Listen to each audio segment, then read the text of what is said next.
जी की निंदा तो नहीं ही होनी चाहिए, पर जो निंदा की योग्य है उसकी निंदा क्यों ना हो।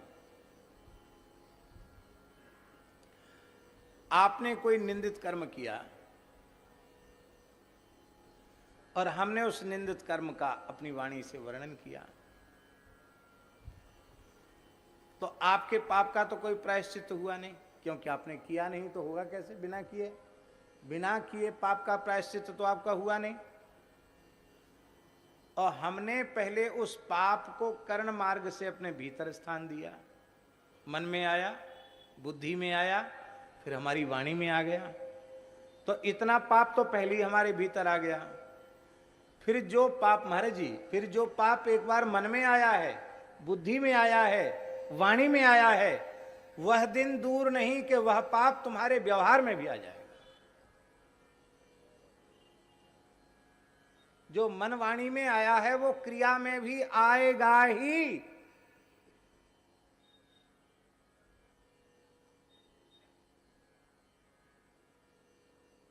जिसका चिंतन करेंगे, ये गुण का चिंतन करेंगे तो गुण आत्मनिष्ठ होगा, भगवत चिंतन करेंगे तो भगवान आत्मनिष्ठ होंगे, और दोष का चिंतन करेंगे दोष आत्मनिष्ठ होगा।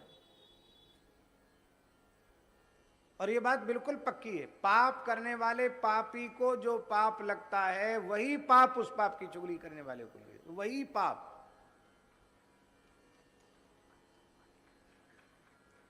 एक राजा, उसने ब्राह्मणों का भोजन कराया, खीर मालपुआ की रसोई थी। दुर्भाग्य से कोई सर्प उस खीर उबलती हुई खीर में गिर गया और वो मर गया। खीर विषाक्त हो गई, राजा को पता नहीं था, और लगभग 1000 ब्राह्मणों ने खीर खाई, वो सबके सब मर गए, सबकी मृत्यु हो गई। तो ब्रह्म हत्या लगी। एक ब्राह्मण नहीं, कितने ब्राह्मण? 1000 ब्राह्मण, 1000 ब्राह्मणों की हत्या लग गई।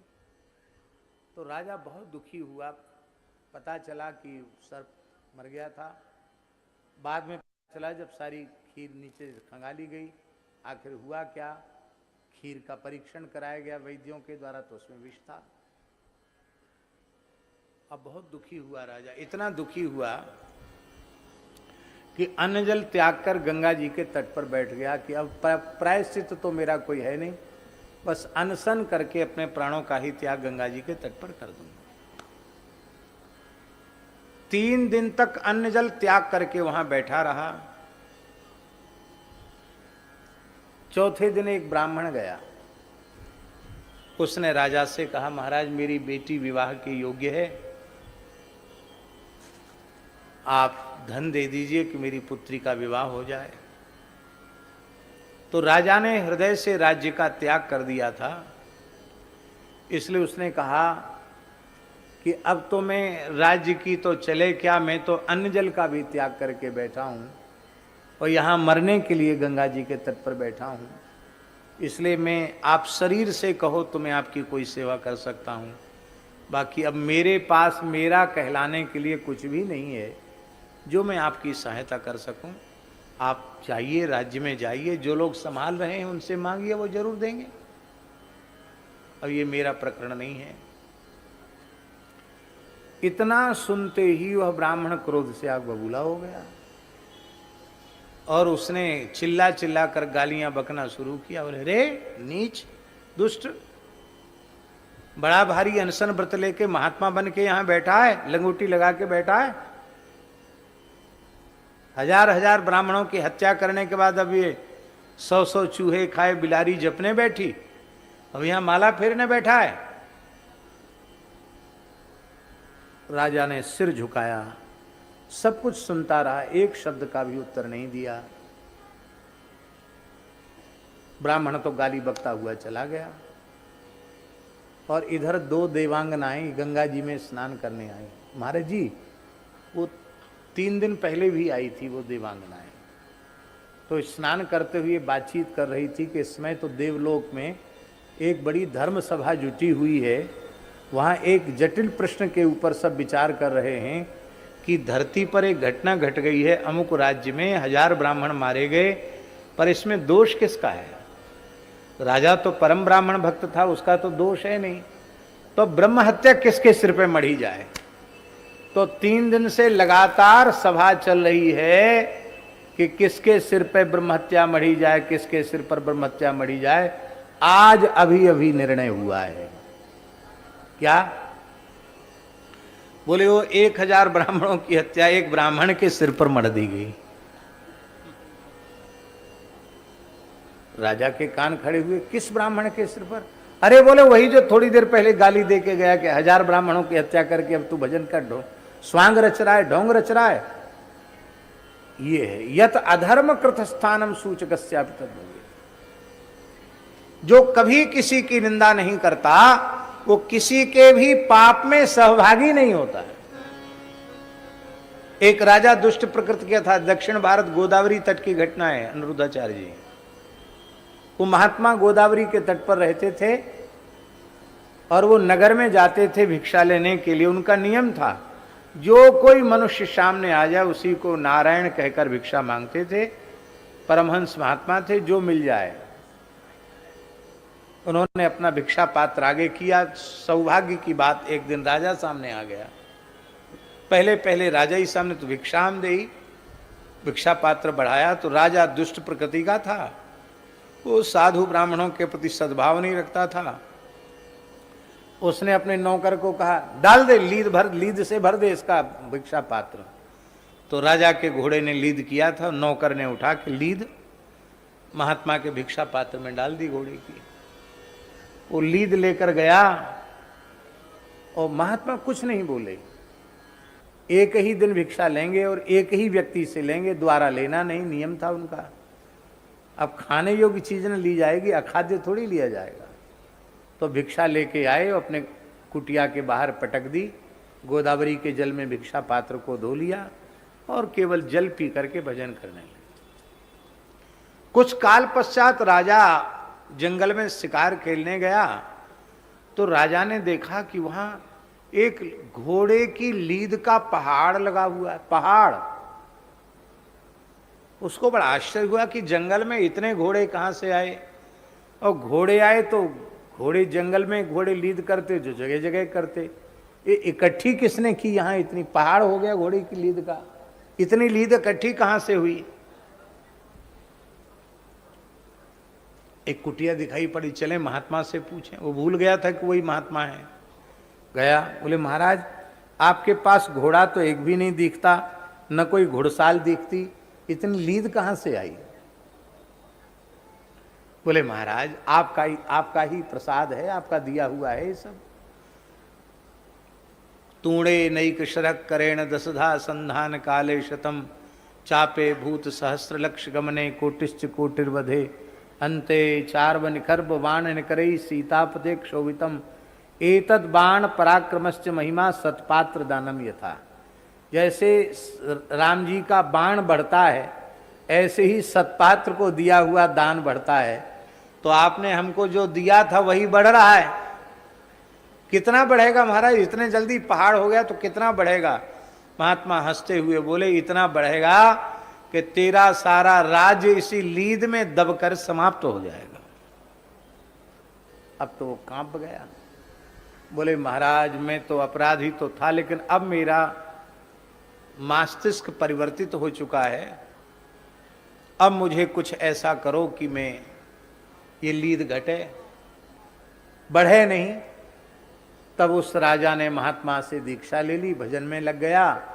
तो लीद बढ़ना तो बंद हो गई, लेकिन वो घटे नहीं, जितनी की ज्यों की त्यों रही आई, बड़ी पहाड़ के जैसी लीद। तो राजा ने कहा महाराज ये बढ़ तो नहीं रही, ये बात तो अच्छी बात है, पर घट भी नहीं रही, क्या बात है? बोले तुम्हारी निंदा सब लोग करें तो ये घटने लग जाएगी। अब निंदा के योग्य काम करना नहीं हो, निंदा सब लोग करें तो क्या उपाय है?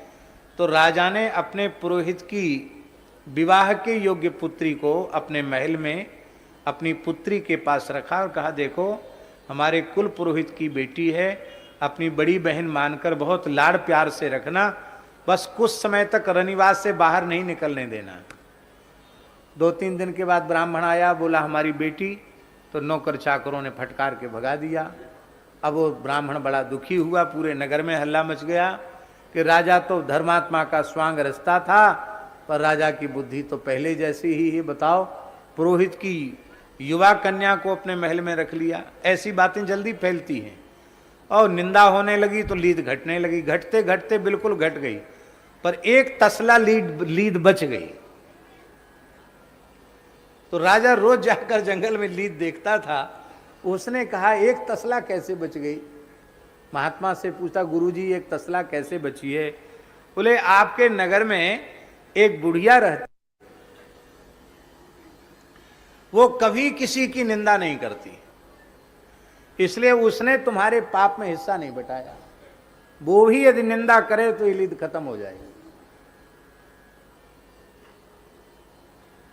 नहीं तो ये लीद तो तुमको फिर दूसरा जन्म लेकर खानी पड़ेगी। लीद वाला कीड़ा बन के खानी पड़ेगी इसको, गुबरीला कीड़ा कहते उसको।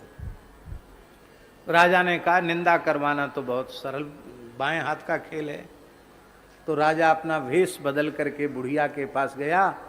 बुढ़िया भाड़ झोंकने का काम करती थी, भाड़ भूंजने का काम।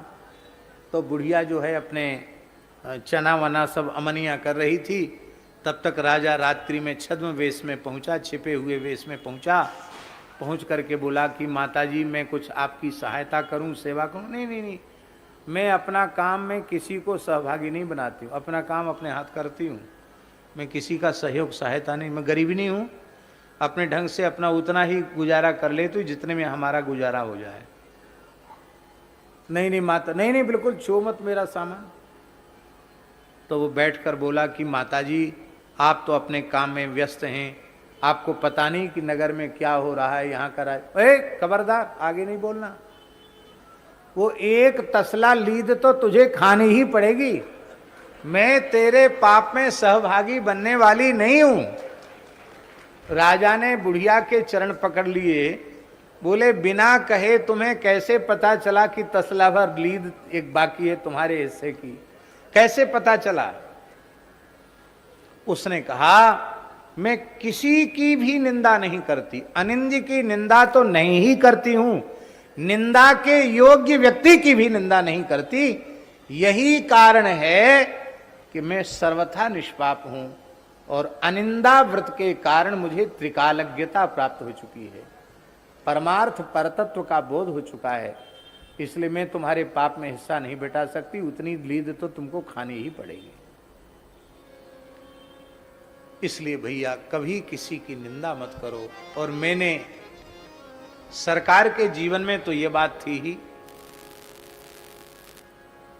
हमने कभी किसी की वाणी से नहीं सुना कि सरकार ने अपने जीवन में कभी किसी की निंदा की। किसी पक्ष विपक्ष, किसी लड़ाई झगड़े, किसी राग द्वेष में पूरे जीवन पर्यंत सरकार रहे ही नहीं, न कहते थे न सुनते थे। पर पूज्य गुरुदेव श्री भक्तमाली जी को दास ने अत्यंत निकट से देखा, कितनी भी कोई उनको उद्विग्न करे, कभी किसी की निंदा उनकी वाणी से हमने सुनी ही नहीं। दोषयुक्त प्राणी में भी वे गुण देख लिया करते थे। हम भगवान से प्रार्थना करते हैं कि ऐसा व्यवहार, ऐसी वृत्ति हम लोगों की बन जाए। निंद्य कर्म प्रपन्न को, शरणागत को, भगवत भक्त को नहीं करना चाहिए, क्योंकि आनुकूल्य से संकल्प, प्रातिकूल्य से वर्जनम। निषिद्ध कर्मों का त्याग तो सहज ही वैष्णव के द्वारा हो जाता है, नहीं करना चाहिए। निंद्य कर्म न करे, किंतु फिर भी कोई सहज निंदा में प्रवृत्त व्यक्ति यदि भगवत भक्ति की, वैष्णव की, साधक की निंदा करने लग जाए तो उससे कभी क्षुब्ध नहीं होना चाहिए, उससे कभी दुखी नहीं होना चाहिए। ये समझना चाहिए कि भगवान ने ही कृपा करके इस निंदक को भेजा है। किसी नीतिकार ने महाराज जी कहा है, निंदकाः शूकराश्चैव सफला निर्मिता हरे, परमात्मा की सृष्टि में सफल सृष्टि दो की ही है, एक सुअर की और एक निंदक की। सुअर क्या करता है? ग्रामम शुद्धयंति सुकरा, बाहर कोई गंदगी कर देता है, सुअर साफ कर देता है। और ये निंदा करने वाले लोग ये भी सब दोष सफा चट कर जाते हैं, निंदा रूपी मल का भक्षण कर जाते हैं। इसलिए निंदक को भी शूकर ही कहा गया। और वो शूकर तो बाह्य मल को धोते हैं, सब समाप्त करते हैं, ये तो भीतरी मल को समाप्त कर देते हैं। इसलिए शूकरों से भी ज्यादा उपकारी है। और कहीं नीतिकारों ने कहा है कि संसार में सबसे अधिक उपकार करने वाली माता है, पर हमको तो विचार करने पर लगता है कि माता से भी अधिक उपकारी ये निंदक हैं। माता से अधिक उपकारी क्यों हैं? बोले माता अपने बालक के मलमूत्र को हाथ से साफ करती है, और निंदकाह जिह्वया मलम, निंदकाह जिह्वया मलम, माता तो अपने बच्चे के मलमूत्र को हाथ से साफ करती है, और निंदक तो जीभ से साफ करते हैं। तो भैया जीभ से साफ, हाथ से साफ करने वाले की अपेक्षा जीभ